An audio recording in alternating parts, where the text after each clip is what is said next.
We will be finishing Chapter 6 of George Webb's book, At One They Stroke, for Peter Stroke. Chapter 6, NATO Nasty Habit of Proxying Department of Defense Bioweapons. In the waning days of the second Clinton presidency, a secret team was formed that gave birth to the organization that overthrew the 2020 presidential election 20 years later. This secret team was an unholy alliance of Special Forces, U.S. Army generals, CIA, and FBI. Trump team removes members of Pentagon's Defense Policy Board, including Kissinger and Albright. Good move. This was a news article. Counterintelligence teams, a smattering of diplomats at the State Department, like the cronies of Madeleine Albright and Henry Kissinger, and a handful of obliging NATO generals and admirals. The secret team also plucked a young FBI agent by the name of Peter Stroke Jr., who was attached to the White House West Wing as a runner for Hillary Clinton and her bidding career in covert action, especially in the war-torn nations of Bosnia and Kosovo. Currently, the cadre of Kosovo murderers installed by Kissinger and Albright are undergoing prosecution in the Hague, Netherlands for war crimes. Kosovo's president steps down to face war crimes charges. Another juicy article. The Hague, Netherlands, defense lawyers for former leader of Kosovo guerrillas, including ex-president Hashim Thaqi, said Wednesday that their trial on charges of war crimes and crimes against humanity cannot begin before the summer of 2022, at the earliest. The comments came at a procedural hearing in the case against Thaqi and three other former leaders of the Kosovo Liberation Army who are in custody in Hague awaiting trial on charges including murder, torture, and illegal imprisonment allegedly committed during Kosovo's 1998 through 99 battle for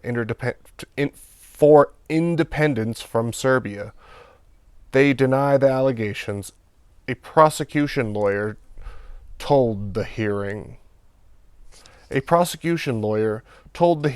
Kosovo Specialist Chambers that the trial couldn't start in the summer of 2021. Prosecutors plan to present evidence from around 200 witnesses and 1,500 items of documentary evidence. It was cut off. It's either could or couldn't.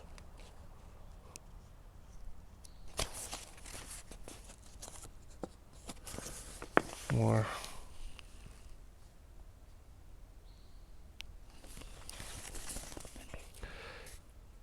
Peter Stroke Jr.'s career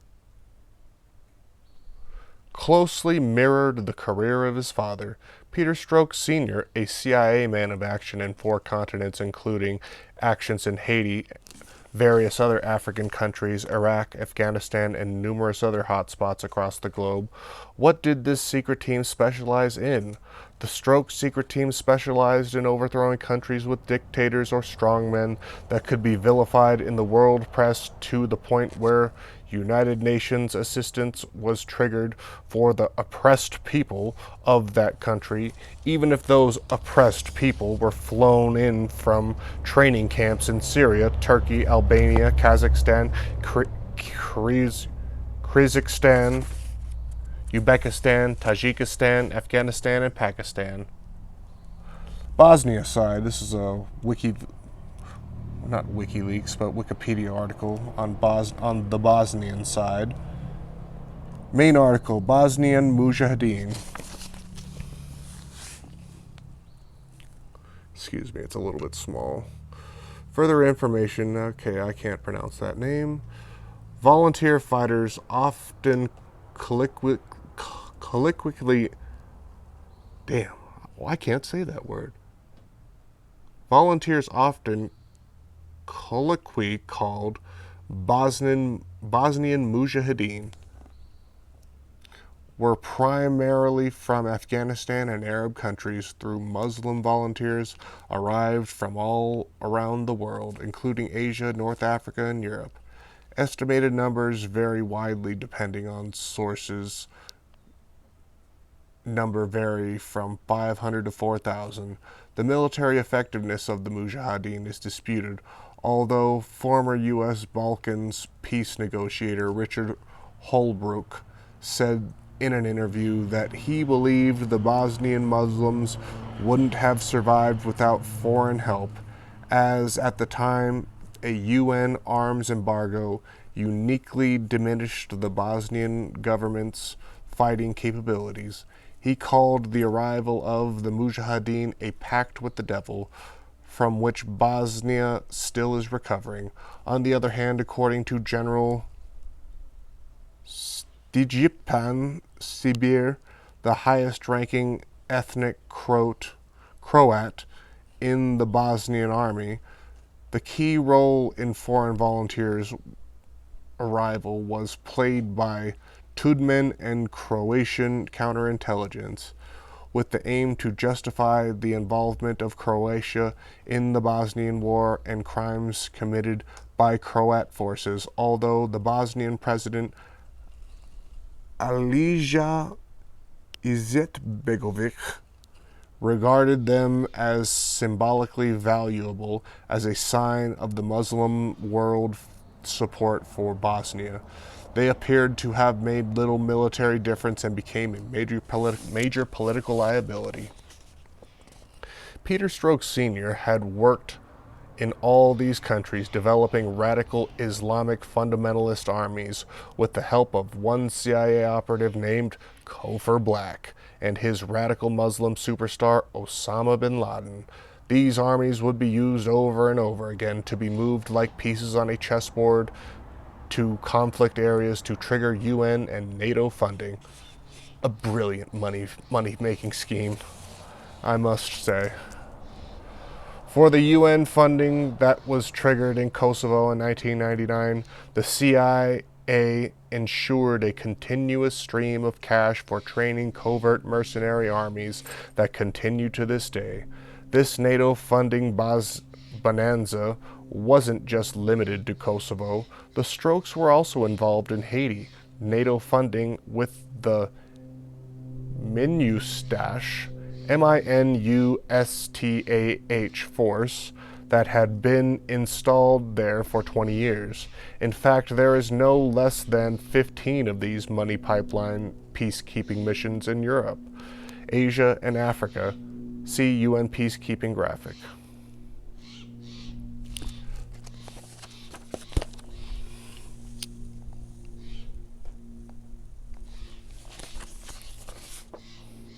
The CIA formula for draining cash from the United States and Europe for these peacekeeping missions was deceptively simple. Encourage violent extremism as a solution for long-held tribal animosities, train and arm both sides of a conflict, and then make meticulous notes about how bad the conflict is to trigger US and UN peacekeeping funding. The analytical reader will soon see that Africa is the predominant leader in UN peacekeeping missions, followed closely by the Middle East. Americans may be more familiar with the International Security Forces, ISAF, in Afghanistan, since many of their loved ones have served in that 2-decade-long war there. But most are not aware of the UNAMA peacekeeping missions there, and even fewer are aware of the UN peacekeeping mission in the Kashmir region of Pakistan, UNMOGIP. We will talk later in this book about the Awan spy ring in the U.S. Congress that directly funded these covert armies of Kashmir on the side of Pakistan. Of course, the UN and NATO have not listed their activities to just the Third World. Many UN missions have been launched in the Americas, including Haiti, Central America, and South America. These peacekeeping These peacekeeping and observer missions also result in copious funding from U.S. Congress and the UN. See UN Central American Observer Mission.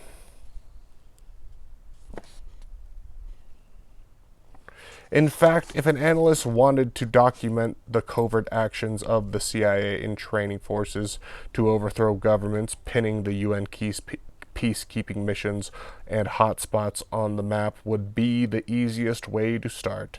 In fact, many just call it the Kosovo Mafia.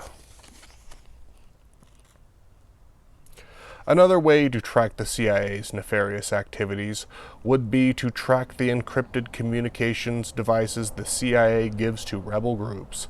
Since every communications device emanates a signal, tracking rebel groups that have been given covert communications devices is easier than a farmer tracking his cattle with cowbells.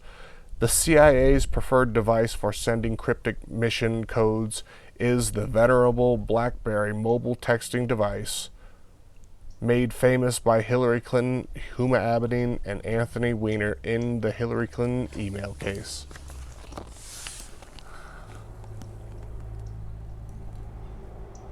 You can pause that to get a better view.